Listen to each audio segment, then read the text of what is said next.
ውድ ጠለስ ሚዲያ ቤተሰቦች አገዛዙ ዘመቻ ምርጫ የሚል ስያሜ የተሰጠው አዲስ ዘመቻ በአማራ ምድር አውጇል። የለብ ስልጠና የሰጣቸውን በርካታ ሰራዊትም አስምቷል። የራያ ሰማይ ድሮን እንዳሞራ 24 ሰዓት የሚበረርበትና ሮኬት የሚወነጨበት ሆኗል። ጎንደር ላይ አገዛዙ ከጎንደር ጠቅላይ ግዛት በላይ ዘለቀ እዝ ሰርጎ የሚገባበትን እድል አግኝቷል። በእነ ኤርሚያስ በኩል አፋበ ቴዎድሮስ ለስድስት ተሰነጣጥቋል የሚል ዘመቻ ተከፍቷል። ሚሊታውያንን ደግሞ ለሁለት ሰነጥቃቸው 24 ሰዓት ይዞራቸው ይዟል። ማርቲን ብሎት ፋኖን በሚመለከት ያለውን ስጋት ገልጿል። እና ይህም በተመለከተ የደረሰንን መረጃ ከራሳችን ትዝብትና አስተያየት ጋር በማጣቀስ ወደ እናንተ ልናደርስ በሰዓቱና በዕለቱ ተከስተናል። አብራችሁን ቆዩ።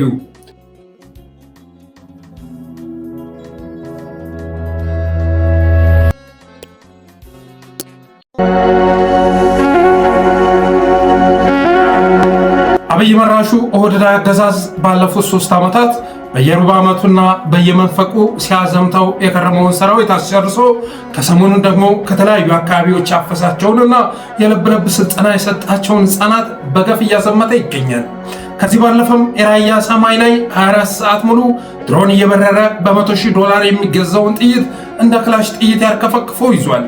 ውጊያው በመሬት ብቻ ሳይሆን በኢንተርኔትም ጭምር የሚካሄድ መሆኑ ታውቋል። በዚህም መሰረት ከበላይ በተሰጠ ትዕዛዝ ከሰሞኑን አንድ ተሳቢ ሙሉ አዲስና አሮጌ ጠመንጃ ከተተኳሽ ጋር ከመከላከያ ግምጃ ቤት ተጭኖ ለቀረጻ በየአካባቢው ተበትኗል። ዋነኛ ዓላማውም ጽንፈኛው የቀበረው መሳሪያ ተማረከ የሚል ዜና መስራት መሆኑ ተረጋግጧል።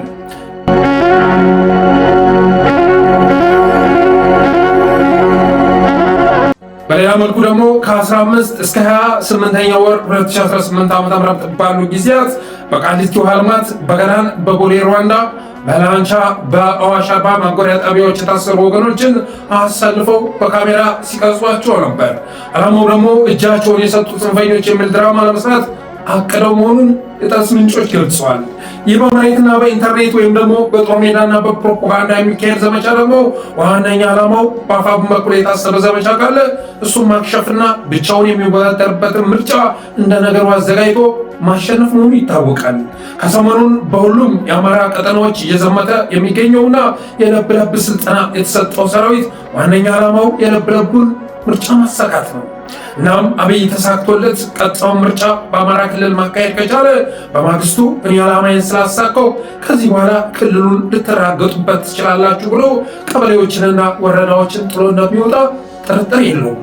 ለይስሙላ ምርጫ አዘጋጅቶ በተወሰኑ ወረዳዎችና ቀበሌዎች ካካሄደ በኋላ ወኪሎቹንና ሰራዊቱን ጭኖ ወደ ዞን ከተሞች ጥበቃው እንደሚሸጋገር ማወቅ አይከብድም። ምክንያቱም አብይ ምርጫውን የሚፈልገው ለቅቡልነት ብቻ ነው።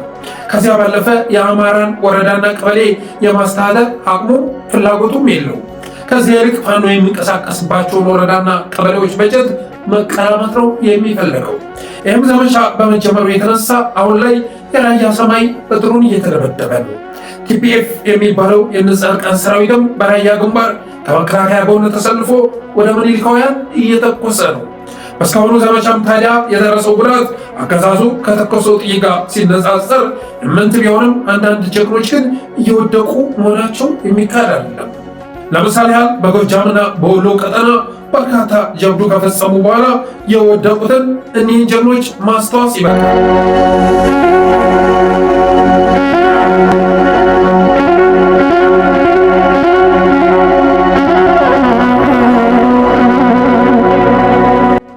የጁላ ኮሎኔሎች የሚያወሩትን ያህል ቀርቶ የሚጠብቁትን ያህል ጉዳት ማድረስ ባይቻላቸው በለስ ቀንጧቸው መውደቅ የማይገባቸውን ጀግኖች የህይወት ዋጋ ማስከፈላቸው አይቀርም።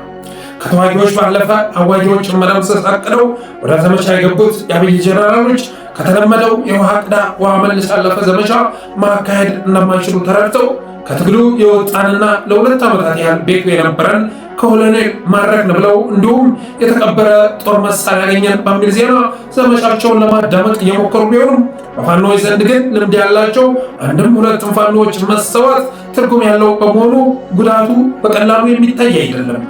ይህም ብለን ከውጊያውና ፕሮፓጋንዳው ወደ ሴራው ስንመለስ አገዛዙ ጎንደር ቀጠና ላይ በፋኖች መካከል የተፈጠረውን ልዩነት ተጠቅሞ እርስ በርስ መታኮስና ደም ማፋሰስ የሚችልበትን እድል አግኝቷል። ይህንንም የምንለው ከይሆናል ትንበያ ተነስተን ሳይሆን ከደረሰን ታማኝ መረጃ በመነሳት ነው። በቀጣይ እንደውም ወቅቱ ሲደርስ እነማንን አገዛዙ ከጎኑ ማሰለፍ እንደቻለ በስም ጭምር ጠቅሰን የምንመጣበት ይሆናል። ከዚህ በፊት አፋሕድና አፋብኃ የሚባሉ ሁለት አደረጃጀቶች በነበሩበት ወቅት ያለምንም ማቅማማትና ማመንታት በስም እየጠቀስን ጭምር ዛሬ ለአገዛዙ የፈረመውን የወደገቦች ቡድን ስንፋለመው እንደነበረ ሁሉ አሁን በጎንደር ጠቅላይ ግዛት በላይዝ መካከል የተፈጠረው ችግር የማይፈታ ከሆነ ከትግሉ የሚወጥ ታጋይ የለምና ተመሳሳይ ተግባር መፈጸማችን አይቀሬ ነው። ለጊዜው ግን አገዛዙ በስኳድ እገዛ ወደ ቀጠናው ሰርጎ መግባቱንና ትግሉን የሚያውቁ መሪዎች ማግኘቱን ከተናገርን በቂ ነው። ወደ ቴዎድሮሳውያን ቀጠና ስንመጣም የጎንደሩን ያህል ባይሆንም ኦህዴድ ሾልኮ ለመግባት የሚያስችለውን ትንሽዬ ስንጥቃት ማግኘቱ አልቀረም። ያችንም ስንጥቃት እነ ኤርሚያስ ለገሰ ከመጠን በላይ ለጥጠዋት የጎጃም ፋኖ ለ6 ዓመታት ኗል ብሎ ሲያጋንነው መሰማቱ አይቀርም። ዋና ዋና አርበኞች ላይ በኢንተርኔት አሉታዊ ዘመቻ የሚያስከፍት አፈንጋጭ መፈጠሩ ግን የሚካድ አይደለም። ኦህዴድ ይህን አጋጣሚ ተጠቅመው ወደ ቴዎድሮስ ሰርጎ መግባት ባይችለውም እድሉን ግን አላገኘም ብሎ መካድ የሚቻል አይሆንም። አንደኛ፣ በጎጃም የሚገኘው የቴዎድሮስ እዝ የሚባለው ወደ 4 ቦታ ተሰንጥቋል። ሁለተኛ፣ በጎንደር የሚገኘው እዝ ወደ 2 ቦታ ተሰንጥቋል። ሶስተኛ፣ በሸዋ የሚገኘው እዝ ወደ 2 ተሰንጥቋል። በጥቅሉ 6 ቦታ ተሰነጣጥቋል። በተመሳሳይ መልኩ ምኒልኮችንም ወደ 2 እና 3 ለማበታተን ሰፊ ስራ እየተሰራ መሆኑን ሰምተናል። ጎንደርና ወሎ ከትግራይ ጋር የሚጎራበቱ በፈር ዞኖች ናቸው ተብሎ በመታበኑ የተነሳ በእርሳስ ብቻ ሳይሆን ከፍተኛ ቢዝነስ በመመደብ መበታተን ይገባል ተብሎ እየተሰራበት መሆኑን አረጋግጠናል። ከዚህ አንጻር ባለፈው ምኒልኮች ከጎንደር ጠቅላይ ግዛት ፋኖች ጋር በመናበብ ወደ ጎንደር ዘልቀው አካሄዱ ዘመቻ የደነገጠው ስኳድና የዝናሽ ታያቸው ሲል ምኒልካውያን ላይ ያነጣጠረ ዘመቻ በመክፈት እንደ አፋብን ዳግም አብረው እንዳይቆሙ የሚያደርግ ዘመቻ እየሰነዘረ ይገኛል። ሸዋም ላይ የይፋትና የመራቤቴ የሚል ጨዋታ ለመለኮስ ተሞክሯል። የሚገርመው ነገር ታዲያ ይሄ ሁሉ ያገዛዙ መሰሪ እንቅስቃሴና እኩይ ዘመቻ ሁሉ በአፋብን ዋና ዋና መሪዎች ላይ ቁጭት መፍጠር አለመቻሉ ነው። በትግል ውስጥ የሚገራረሙ ጀግኖች መውደቃቸው፣ የግልና የጥላት ዓላማ አንግበው የገቡ ኃይሎች ማፈንገጣቸው፣ ልዩነቶችና ግጭቶች መፈጠራቸው፣ ትንሿን ጉድፍ አጉልተው እድፍ ነው የሚሉ ፕሮፓጋንዲስቶች መሰማራታቸው የሚጠበቅ ቢሆንም የጀግኖች መስዋዕትነትን የትግል መስፈንጠሪያ ፖይንት አለማድረግ ግን ያንገበግባል። 6 ቦታ ተበታትነዋል የሚል የባንዳ ምኞትን ወደ ቁጭ ቀይሮ አንድነትን አለማጠናከር፣ ተበታተኑ የሚል ፕሮፓጋንዳ በተነዛ ማግስት እንዴት የጥላት መሳቂያ እንሆናለን በሚል ቁርጠኝነት አንዷኑ መባል አለመቻል፣ ተጠፋፍተዋል የሚል ሐሜት በተነዛ ቅጽበት ተቃቅፈዋል የሚል እውነት ለወገን ሚዲያ አለማቀበል በእጅጉ ያማል። የራስን ዘመቻ አውጆ ከሂደቱ በፊት ውጤቱ የታወቀውን የአብይን የይስሙላ ምርጫ ማክሸፍ ሲገባ ጎንደር ላይ በትራ የሚመራው ኃይል እንትና ላይ ተኮሰ፣ በገሌ የሚመራው ፋኖ እገሌን ከሰሰ የሚል ዜና መስማት ያቅለሸልሻል።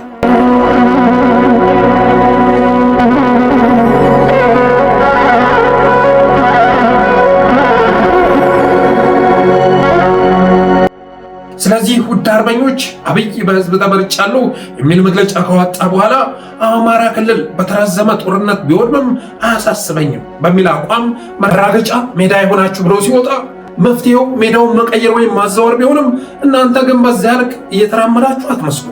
በሀሳብ ደረጃ ተነሳሽነቱ ቢኖራችሁም በተግባር ደረጃ ግን አገዛዙን ትታችሁ እርስ በርስ ለመታኮስ የሚያበቃችሁን ክስ መጦመር መርጣችኋል።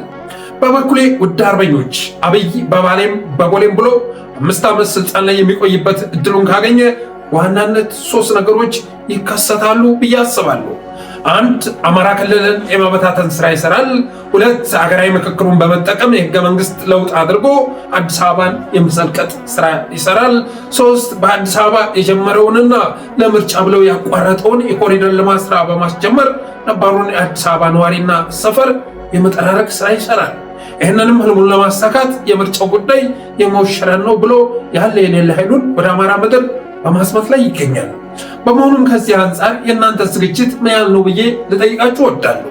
የሰሜኑን እንቅስቃሴ በመዘገብ የሚታወቀው የመብት ተሟጋቹ ማርቲን ብሎት ደግሞ እንደሚከተለው ማለቱን ልነግራችሁ እወዳለሁ።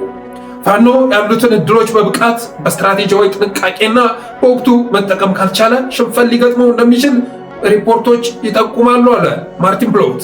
መንግስት በአገር አቀፍ ደረጃ ከፍተኛ ጫና ውስጥ ያለና ተቀባይነቱን ያጣ ከመሆኑም በላይ በፖለቲካዊ ውጥረት፣ በዲፕሎማሲያዊ መገለልና በኢኮኖሚ ቀውስ እየታመሰ ይገኛል አለ። ይሁን እንጂ ፋኖ እነዚህን እድሎች ሙሉ ለሙሉ እየተጠቀመበት አይደለም በማለት ሐሳቡንና ስጋቱን ገልጿል።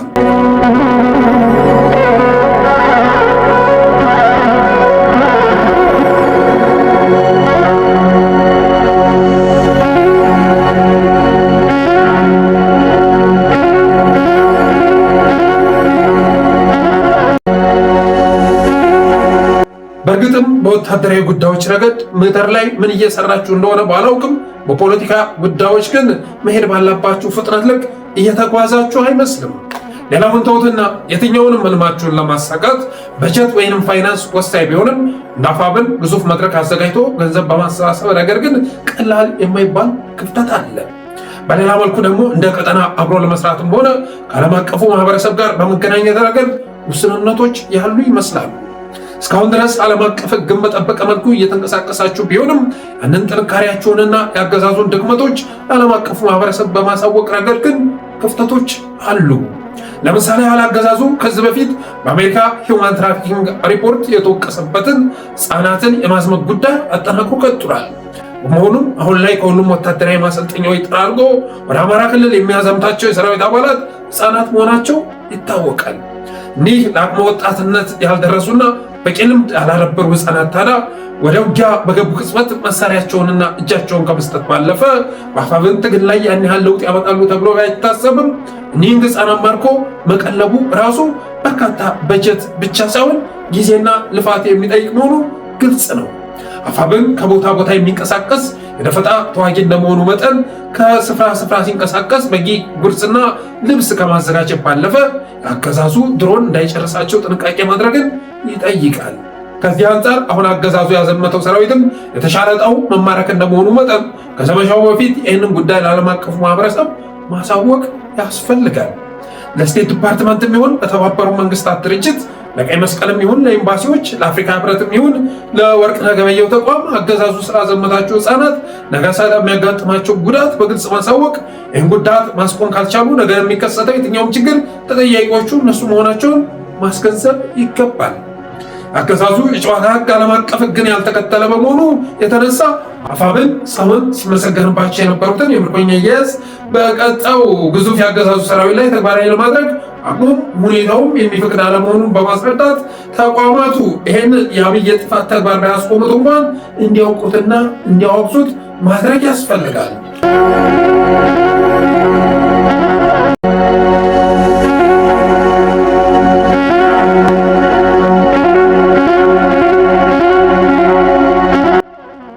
ውድ አርበኞች፣ ኦህዴድ መራሹ ብልጽግና የማይደራደርባቸው 3 ቀይ መስመሮች አሉት። አንደኛው መስመር በተገኘው አጋጣሚ ሁሉ በግብርም ሆነ በመጓጮ ህዝብን መዝረፍ የሚል ነው። በህዝብ መዳፍ ውስጥ ያሉ ንብረቶችንና ሀብቶችን ቀስ በቀስ ሙጥጥ አድርጎ መዝረፍ የሚል ነው። እናም መሬት ከፍ ሰማይ ዝቅ ቢል ከዚህ አቋሙ ሊያንሸራትት የሚችል ምድራዊ አካልም እክልም የለም። ለዚያም ነው በዚህ የዕለት ጉርስ ባጠጠበት ጊዜ የጣሪያና ግድግዳ ግብር እንዴት ክፈል እባላለሁ እያለ ህዝቡ ሲነጫነጭ የንብረት ግብር፣ የተሽከርካሪ ግብር እያለ ባናቱ የግብር አይነት የሚረበረበበት። ለዚያም ነው የኩፍይፈችና የትልሉም ተወራሪዎች ሰፈራቸውን ለቀው እስኪሄዱ ድረስ በመዋጮ ሲበሰበሱ የከረሙት። በአካውንቱ ጥቂት ገንዘብ ያስቀመጠውን ህዝብ ደግሞ አሳግቶ መቀበል ባይቻለው እንኳን ለሆነ ጉዳይ ትራንስፈር ባደረግ ቁጥር እየጎማመደ ባዶ እጅን ያስቀርሃል። አረጋ ፈንድ የጸጋ ፈንድ እያለ ያራቆታል። ለዚህ ምክንያቱ ደግሞ ኦህዴድ የህዝብን ሀብት ማራቆት የሚል የማይደራደርበት ቀስ መስመር ያለው መሆኑ ሲሆን በመሆኑም ትናንት ነበረኝ የምትለው ነገር ሁሉ ቀስ በቀስ እየተሟማ ሲሰወር ሲሰለብ ታዋለ። ሁለተኛው ቀይ መስመር ደግሞ እንደ መንግስት የሚዘረፍን ብር እንደ አመራር መከፋፈል የሚል ነው።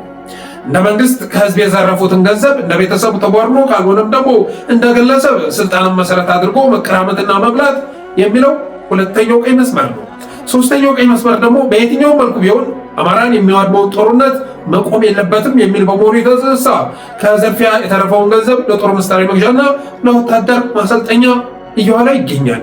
ድሮ ለጤና ጣቢያ፣ ለሆስፒታል፣ ለዩኒቨርሲቲ፣ ለኮንዶሚኒየም፣ ለመስኖ፣ ለመንገድ እና ለመሳሰሉ መሰረተ ልማቶች ግንባታ ሲውል የነበረውን በጀት ልቅም አድርጎ ለጦርነት ይመድበው ይዟል። አሁንም እያደረገ ያለው ይህንኑ ነው። በመሆኑም በእናንተ በኩል እኒህን ያገዛዙ ቀይ መስመሮች የሚጥስና የሚበጣጥስ አካሄድ መከተል ተገቢ ቢሆንም ኦህዴድ መራሹ ብልጽግና የተንገፈገፈውንና መሄጃ የቸገረውን ወጣት እየጎረፈ ወደ እናንተ የሚመጣበትን መንገድና በር ግን ሙሉ ለሙሉ ዝግ ነው ባይባልም ወከክ ተደርጎ ግን አልተከፈተም። በፖለቲካውና በዲፕሎማሲው ዘርፍ አሁንም ትግሉ ባለበት የረገጠ ቢሆንም ከኤሊት ጠል አስተሳሰብ ጸርቶ ትግሉን ያልተቀላቀሉ አማራዎችን ስቦ የመጠቀም ባህሉ አልተሻሻለም። የፋኖን ትግል ከራሱ ውጭ ማንንም ማስተናገድ የማይፈልግ ኤሊት ጠል ኃይልን በከፊል ሸብቦታል እየተባለ ስሞታ የሚቀርብባችሁ ቢሆንም ይህን አስተሳሰብ አልተሻገራችሁትም። በሰራዊትና በጥይት ኃይል ስልጣኑን ማስቀጠል የሚፈልገውን ስርዓት የለሽ ስርዓት መሰረታዊ በሆነ መልኩ ሊያስወግድ የሚችል እንቅስቃሴ እያደረጋችሁም አይመስልም። ከዚህ ይልቅ አፋብን ተመስርቶ ተጠናቀቀ ሲባል እንደ እዝ በመወዛወዝ እንደ አማራ የጋራ ቤት ሲቀለስ እንደ ቀጠና በመፍረስ ብሎም እርስ በርስ በመባቀስ ቀጣውን ክረምት የማሳለፍ አዝማሚያ በአንዳንድ ቀጠናዎች በስፋት በአንዳንዶቹ ደግሞ በጥቂቱ እየታየ ነው።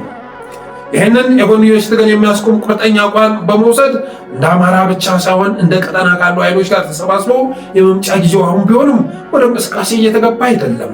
ቢያንስ እንኳን እንደ ቀጠና መምጣቱ የሌሎችን ዝግጁነት የሚጠይቅ እንደመሆኑ መጠን ቢዘገይም እንደ አማራ ግን ለማስገም ከቁርጠኛ አቋም ውጭ የሚጠይቀው ቅድመ ሁኔታ የለም። በእናንተ ላይ እምነቱን ያሳደረው የአማራ ሕዝብ በዚህ ግንባር ተሸነፉ የሚል ዜና ይቅርና አንድም ሁለትም ፋኖ የተቀጠፉ የሚል ዜና መስማት ባይፈልግም ከሁሉም በላይ ግን ልቡን የሚሰብረው እርስ በርስ የሚፈጠር ግጭት ነው። ፈረሱ፣ ተጫረሱ የሚል ዜና መስማት ነው ከምንም በላይ የሚጎዳው።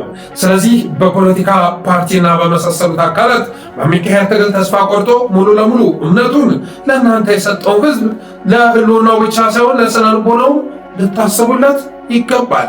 በመካከላችሁ ግጭት ሲፈጠር አገር አልባ ከተደረገ ህዝብ መውጣታችሁን፣ ትናንት እንደናንተ ሊታገሉ ከወጡ በኋላ ከጎናችሁ እየተፋለሙ ሳሉ የወደቁባችሁን፣ አብይ ባዘመተው ኃይል የሚደፈሩ እህቶቻችሁን፣ ያለምንም ጥፋት በዘረኛ አገዛዝ የሚወድ ምድራችሁን፣ ይህ ትግል ቢቀለበስ ተላላኪ እንኳን ሆናችሁ የምትኖሩበት አገር አለመኖራችሁን በማሰብ ተነጋግራችሁ ፍቱት። በእርግጠኝነት እነዚህን ነገሮች ማሰብ ከቻላችሁ ወደ አገዛዙ ካልሆነ በቀር ወደ ጓዳችሁና ህዝባችሁ የሚደገን አፈሙዝ ሊኖራችሁ አይችልም። አገር አልባ ከተደረገ ህዝብ አብራክ የወጣ አርበኛ ከትግልና ከድል አልፎ ስለ ወንበርና የቀረጥ በር የሚያስብበት አእምሮ ሊኖሩ አይችልም። ከትግል በሚተርፈው ጊዜ የእነ ሬድዋንን ድንፋታ የእነ አብይ አህመድን የጥላቻ ንግግር የሚያዳምጥና የሚያሰላስል አርበኛ ከትግል ውጭ ያለውን መሄጃ ያጣውን የአማራ ኤሊት ከመሰብሰብ አልፎ ለነ ኤርሚያስ ለገሰና ለነ ሲያገና ፕሮፓጋንዳ በሚሆን መልኩ የጎንዮሽ ግብግብ ሲገጥም አይታይም። በአማራ ላይ በተደቀነው የህልውና አደጋ ፈንታ በባዕዳን ስልጣን ላይ ያንዣበበውን አደጋ አስፈርቶት ወደ ትግል የገባ ጥቅመኛ እንጂ እውነተኛ አርበኛ እንደ አማራ ድርጅት በተመሰረተ ማግስት ምስራቅ እንትና ምዕራብ እንትና እያለ የቀጠና ክፍፍል አይለኩስም።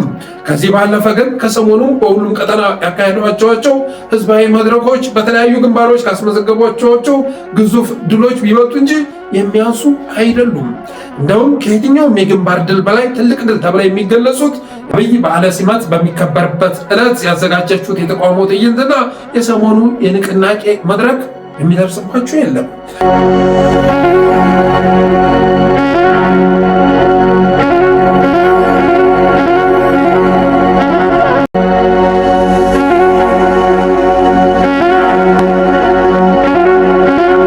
በተረፈ እናንተን ወደ ትግል ያስገባችሁና ክላሽታችሁ በታንክና በድሮን የማትሸነፉ ኃይሎች ያደረጋችሁ ትክክለኛ የትግል ኮዝ ይዛችሁ መምጣታችሁ መሆኑ ይታወቃል። ወደ ትግል መውጣታችሁ መሆኑ ይታወቃል። በቀጣይ ደግሞ አሸናፊ ሊያደርጓችሁ የሚችሉ 3 ኬዞች በመዳፋችሁ ይዛችኋል። አንዱም አትቆጣጠሩትም። 3 ኬዞች መዳፋችሁ ላይ አሉ አሸናፊ የሚያደርጓችሁ።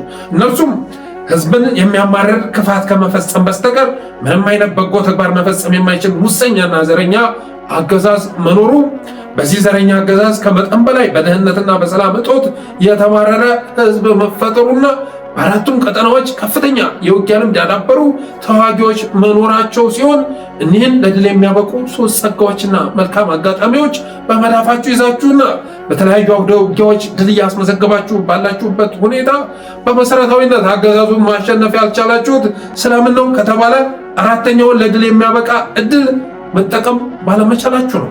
ያ እድል ደግሞ መሪዎች አቅምና ህልም ይባላል በማለት የዛሬውን ዝግጅታችንን ስንቋጭ ቀጣዩ ጊዜ በትግል ላይ ካለ ስልጣን ይልቅ ከድል በኋላ ያለውን ስልጣን ከግለሰብና ከቤተሰብ ጥቅም ይልቅ የህዝብን ጥቅም የሚያስቀድም ውሳኔና እንቅስቃሴ የምታካሂዱበት ይሆን ዘንድ ተመኝቼ የዛሬውን ትዝብቴንና አስተያየቴን ቋጨው። አመሰግናለሁ። አሳየ ደርቤ። ሰብስክራይብ እና ሼር ማድረግ እንዳይረሳ።